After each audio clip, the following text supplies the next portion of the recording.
Hi guys, welcome back to the new blog. I hope you all are doing good. अभी बज रहे हैं रात के 8 और मैं फ़िल्म कर रही हूँ ये इंट्रो बिकॉज़ आज 1 फरवरी है और मैंने ब्लॉग करने को सोचा था, पर सुबह से ऐसा पॉसिबल नहीं हो पाया, मेरा दिमाग भी नहीं गया और फिर जब मैं लाइब्रेरी गई तो मैंने ऐसा थोड़ा-थोड़ा सा फ़िल्म किया, तो I thought why not uh, start filming. अभी मैं आ गई हूँ लाइब्रेरी से, मेरा बेड वगैरह सब ऐसा दिख रहा है बिकॉज़ मैं काफ़ी लेट तक सोती रही और सो के उठने के बाद मैंने अपने लिए चाय बनाया, चाय पीने के साथ-साथ मैंने उसमें ब्रेड डाल के खाया और उसके बाद फिर मैंने कपड़े पहन के डायरेक्ट लाइब्रेरी चली गई। कल मैंने बहुत ज़्यादा काम किया था अ, तो उसकी वज़ह से मैं बहुत देर सोई थी और बहुत देर से सोने की वज़ह से देर से उठी थी। फ़िलहाल अभी मैं वापस आई हूँ क्योंकि मुझे बहुत ज़्यादा तेज़ भूख लग गई थी, तो मैंने सोचा कि रूम पे चलती हूँ, कुछ खाने को बनाती हूँ। अ, मैं अभी आई हूँ, अभी कुछ खाने को बनाऊँगी और उसके बाद खाना खाने के बाद वापस से बैठ के पढ़ूँगी और थोड़ा-सा रूम भी साफ़-सुथरा करूँगी बिकॉज़ सब रूम में मतलब बहुत सारे लोग थे, तो बहुत ऐसे गंदा-गंदा सा हुआ है, बहुत मेसी-मेसी सा हुआ है क्योंकि हम ट्रिप पे गए थे, तो बहुत सारा कपड़ा वगैरह भी था जो मेरा, वो सब मैं धुल रही हूँ अभी धीरे-धीरे। तो रूम तो बहुत ज़्यादा मेसी हुआ है, तो रूम को भी मैनेज करना है, साथ में पढ़ाई भी मैंने सोचा कि काम तो बहुत ज़्यादा था लेकिन मैंने कहा कि आज से मैं अपनी पढ़ाई शुरू कर देती हूँ। एक टारगेट वगैरह भी बना लिया है मैंने एक टारगेट वगैरह भी बनाया कि मुझे फरवरी में कैसे क्या पढ़ना-लिखना है। तो uh, watch the whole blog and like, share and subscribe. Let's begin. Hi from the library. तो यहाँ पे एक बहुत अच्छा सा प्यारा सा कोट है जिसका मन करे वीडियो पॉज़ करके पढ़ सकता है। उसके बाद आई डिड न्यूज़ चैनल से ये वाला न्यूज़ जो भी था वो देखा। उसके बाद मैंने ये वाला वाजरा मैन रवि से एक्सप्लेनेशन देखा। उसके बाद मैंने अपना क्लाइमेटोलॉजी पढ़ना शुरू किया। क्लाइमेटोलॉजी ज्योग्राफी का मेरा सबसे फ़ेवरेट पार्ट है। और मैंने उसको पढ़ा, पढ़ने के साथ-साथ ही अभी मैं ऐसा करती हूँ कि जैसे हम मैथ्स सॉल्व करते थे, लाइक ग्रेजुएशन के दिनों में, 12th 10th के टाइम्स में कि मतलब जो भी पढ़ो आप उसको लि नोट डाउन करो। तो मैंने बहुत बार स्पार्की एआई के बारे में बात की है। बेसिकली स्पार्की एआई एक ऑल इन वन ऐप है। इससे आप अपनी स्पीकिंग सीख सकते हो। लाइक आपको सेंटेंस फॉर्मेशन में प्रॉब्लम होती है, स्पीकिंग में प्रॉब्लम होती है, तो आप स्पार्की एआई से प्रैक्टिस करके सीख सकते हो। स्पार्की आई में एक नया अपडेट है that is interview coach. Like अगर आपका इंटरव्यू है फॉर एग्जांपल यूपीएससी या फिर किसी अदर गवर्नमेंट जॉब एग्जाम की या फिर किसी अदर प्राइवेट जॉब एग्जाम की का जो भी इंटरव्यू है आप उसे सिलेक्ट करके आपके पास जो एक्सपीरियंस है वो डाल के आप एक रियल टाइम इंटरव्यू देंगे और जब आपका इंटरव्यू खत्म होगा तो आपको एक समरी सीट मिलेगी। उसमें बताया जाएगा कि आपने कहाँ पे मिस्टेक की, कहाँ पे ग्रामेटिकल एरर की, आप और किस अच्छे तरीके से बोल सकते हैं। तो वो समरी सीट में प्रॉपर लिखा रहेगा, तो उससे आपको हेल्प हो सकती है। अभी स्पार्की आई में एक रिसेंट अपडेट आया है that you can talk to your AI friends also. Sparky AI से आप daily news, current affairs, speaking, कोई जॉब इंटरव्यू या फिर आपको अपने एआई फ्रेंड से बात करनी है, आप सब कुछ कर सकते हो। इस तरीके से स्पार्की आई एक ऑल इन वन ऐप है और इसका लिंक मेरे डिस्क्रिप्शन बॉक्स में है। Go and check it out. Okay, तो स्पार्की आई के बारे में आप सब जान ही गए होंगे। इसका लिंक मेरे डिस्क्रिप्शन बॉक्स में है, you can go and check it out. अभी मैं बता रही थी कि जैसे हम मैथ्स सॉल्व करते हैं ना, कि आप अपना रफ नोटबुक लेके बैठते हो, पेन लेके बैठते हो और लिख लिख कर सॉल्व करते हो, पढ़ते हो, वैसे ही अगर आप जनरल सब्जेक्ट भी पढ़ोगे, इट डेफिनेटली टेक्स टाइम और थोड़ा सा बोरिंग भी हो जाता है ना कि मेहनत डबल ट्रिपल पड़ती है। बट बिलीव मी, आपको 120% चेंज दिखेगा अपनी पढ़ाई में। आप जो भी पढ़ोगे उसको काफ़ी टाइम तक रिटेन करोगे। बाद में जब रिवीज़न करने लगोगे तो आपने समझ लो जिस रफ नोटबुक से पढ़ा है उससे से रिवाइज़ भी कर सकते हो। तो इफ़ अगर आपको बहुत ऐसा डाइवर्ट होते हो पढ़ने में या फिर पढ़ने में मन नहीं लगता हो या फिर पढ़ने के बाद आपको लगता हो कि आपके कॉन्सेप्ट रेडी ही नहीं हो रहे हैं, मतलब आप भूल जा रहे हो, तो आप ये करके देख सकते हो।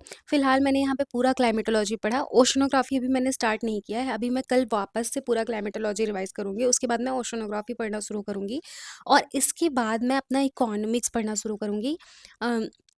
इकोनॉमिक्स तो मुझे तब भी ओके लगता है, मुझे सबसे टफ लगता है मॉडर्न इंडियन हिस्ट्री और मेरा आज तक का प्रीलिम्स ना क्वालिफाई कर पाने का वन ऑफ द रीज़न ये भी है कि मुझे मॉडर्न इंडियन हिस्ट्री बहुत ज़्यादा वो लगता है, मतलब मैं उसको उसके क्वेश्चंस नहीं सॉल्व कर पाती प्रॉपर तरीके से। और उसी के साथ साथ मैंने अभी टेक्स्ट बुक का सब्सक्रिप्शन ले रखा है, वहाँ पे टेस्ट भी देती हूँ। आज 1 फरवरी है और मैं अभी 8 बजे लाइब्रेरी से आई हूँ और ये मेरा रूम ऐसा दिख रहा है। मैंने ब्रेड खाया था, चाय पिया था, वो ऐसे रखा हुआ है, माइक वगैरह सब कुछ वैसे रखा हुआ है। अभी 9 बजे तक, 9 नहीं, साढ़े 9 बज गए हैं। मैंने सफाई करी है, 2 बार तो मैंने पोछा मारा है, डीप क्लीनिंग एकदम। मुझे वैसे यकीन नहीं था कि मैं करूँगी। मैंने सोचा था कि पहले बेड साफ़ कर लेती हूँ, थोड़ा सा कुछ इधर उधर थोड़ा सा ऑर्गेनाइज कर देती हूँ, और उसके बाद फिर खाना बनाऊँगी, क्योंकि बहुत ज़्यादा तेज़ भूख लगी थी। आज मेरा प्लान था कि मैं लाइब्रेरी में जो है वो 9-10 बजे तक तो बैठ के पढ़ ही लूँगी। बट मुझे इतनी ज़्यादा तेज़ भूख लग गई कि मैंने सोचा कि चल के रूम पे पहले कुछ खाऊँगी, आफ्टर देन फिर मैं रूम पे ही बैठ के पढ़ लूँगी। तो मैं आई तो मैंने थोड़ा-सा सोचा कि थोड़ा-सा मतलब वो कर दूँ, सो दैट आने-जाने का रास्ता क्लियर हो जाए, ये सब। लेकिन मैंने एकदम पूरा डीप क्लीनिंग कर दिया, लाइक एकदम अच्छे से क्लीन कर दिया। और अभी घर से आनू वगैरह आए थे, तो मम्मी ने बहुत सारा सामान भिजवाया था, घी, अचार। बिना अचार के तो मैं खाना ही नहीं खाती हूँ, अचार या चटनी कुछ ना कुछ होनी चाहिए मेरे खाने में।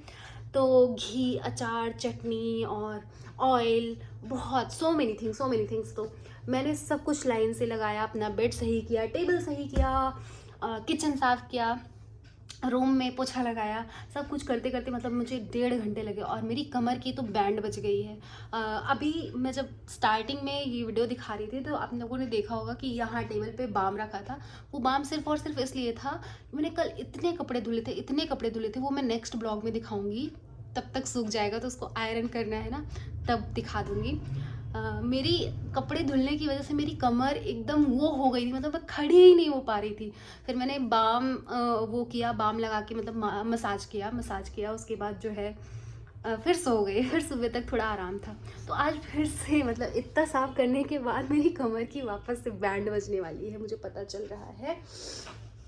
तो मैंने सब कर लिया है, और सब करते करते मुझे 9:30 बज गए हैं। अब थोड़ा सा मैं ब्रेक ली हूँ, सोच रही हूँ कि कोई खाना बना के दे दे तो अच्छा लग जाए मुझे।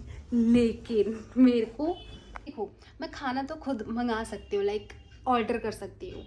लेकिन मेरा मतलब ऐसे खाना मुझे यहाँ का सच कुछ बहुत पसंद है नहीं।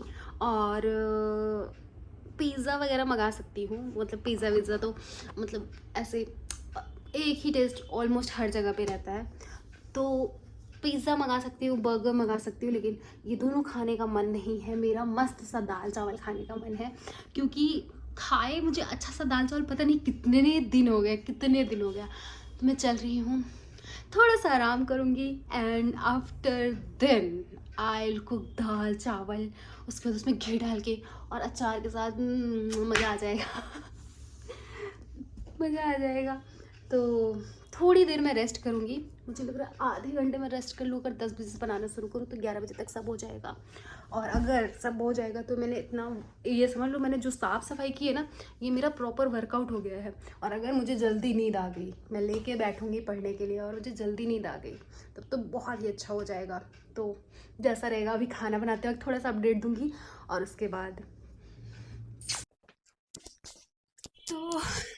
तो मैं एंडिंग भी अभी फ़िल्म कर रही हूँ। अगर आपने ये ब्लॉग यहाँ तक देखा, thank you so much, I am really grateful. Last में जैसे कि मैंने डिसाइड किया है, जाते-जाते कुछ ना कुछ बात बताऊँगी। अभी अगर आपने पहला ब्लॉग 2-3 ब्लॉग लगातार देखा होगा, तो मैंने किसी न किसी ब्लॉग में तो ज़िक्र किया होगा कि मेरे हाथ में ये बहुत तेज़ी से, ये जो मिडल फिंगर है ना, इसमें लग गया था। डोर बंद कर रही थी, और डोर बंद करने की वज़ह से बहुत लग गया था, और बहुत ज़्यादा ब्लीडिंग हुई थी, बहुत अंदर तक लग गया था। अम फिर भी there are so many works I have to do, like we have to do generally, basic जो ह्यूमन नीड होती है डेली रूटीन, डेली लाइफ में, वो तो हमें करना ही पड़ेगा। एंड मैं मोस्ट ऑफ द वर्क जो है वो लेफ्ट हैंड से करती हूँ। खाना खाने और लिखने के अलावा जो बहुत सारे काम होते हैं लेफ्ट हैंड से करती हूँ।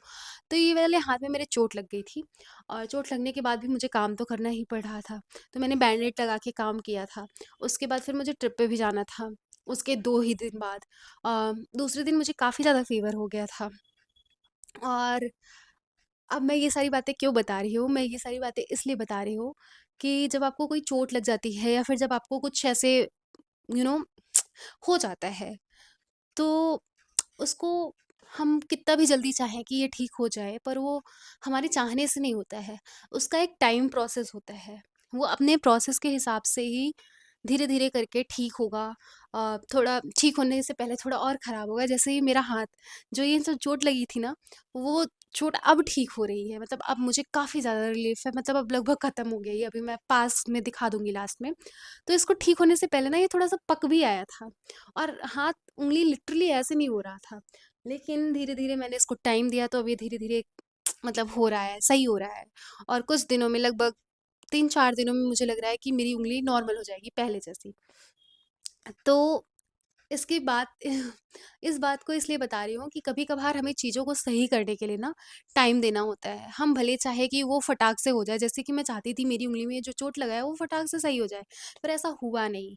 तो वैसा ही ये एग्ज़ाम प्रोसेस भी है, हम जहाँ से आते हैं, फिर हम जहाँ को बिलॉन्ग करते हैं, वहाँ से किसी ऐसी चीज़ के बारे में सपने देखना बहुत बड़ी बात होती है, और उस सपने को पूरा करना भी बहुत बड़ी बात होती है। अ, उस सपने को पूरा करने का जो प्रोसेस होता है ना, वो बहुत डिफ़िकल्ट होता है। लाइक आपको लगेगा कि आप नहीं कर पाओगे, फिर आपको कभी-कभी मोटिवेशन मिलेगा, कभी-कभी बहुत डिसहार्टन फ़ील होगा। बट आई फ़ील लाइक कि ये सब एक प्रोसेस है। और इस प्रोसेस से ही गुज़र के हम जो वो क्या बोलते हैं, वो जो भी मुकाम हासिल करेंगे ना, वो बहुत ही अच्छा होगा। अगर हम उस मुकाम को बिना इस प्रोसेस के थ्रू गए, पा लेते, तो वो इतना इफ़ेक्टिव नहीं होगा। तो इसलिए अगर तुम्हें भी अभी लाइफ़ में ऐसा कुछ लग रहा होगा कि मतलब कुछ बहुत टफ़ है, या फिर कुछ नहीं होने वाला है, या फिर कुछ ऐसा, तो गिव इट टाइम। अगर आप चीज़ों को समय दोगे, तो चीज़ों का जो मतलब है ना, वो निकल के आने लगेगा। तो that was it. I hope आपको वो मैसेज कन्वे हुआ हो जो मैं कन्वे करना चाहती हूँ। वैसे अब जा ही रही हूँ, और इतना आपने देख ही लिया है, और अगर यहाँ तक रुके हो, तो देखो, मैं अपनी बात यूट्यूब में ऐसे लास्ट में या फिर बीच में वॉइस ओवर डालते वक़्त कभी ना कभी मैं अपनी बात बता लेती हूँ। और शायद आप ऐसे हैं इंसान जो अपनी बात नहीं बता पा रहे हैं, तो कमेंट सेक्शन खुला है। मैं कमेंट सेक्शन में जो भी कमेंट आता है वो पढ़ती हूँ। तो आप भी अपनी बात बता सकते हो कमेंट सेक्शन में, मैं देखूँगी। और अगर सब कुछ सही रहा तो मैं उसका रिस्पॉन्स भी करूँगी। और अगर कुछ ऐसी बात शेयर करनी है जो बहुत ज़्यादा पर्सनल है, तो आप मुझे इंस्टाग्राम पे डीएम भी कर सकते हो। इंस्टा पे अगर आप हो, तो आपको सब सिर्फ सर्च करना है ray175 और मैं मिल जाऊँगी वहाँ पे। आप मुझे डीएम भी कर सकते हो। और ऐसा हो सकता है कि मैं तुरंत रिप्लाई ना दूँ, बट मैं जब देखूँगी, जब उस मूड में होंगी, तो मैं रिप्लाई फॉर श्योर करूँगी। तो that was it. Thank you so much for being with me. I am really grateful. Bye bye. Take care.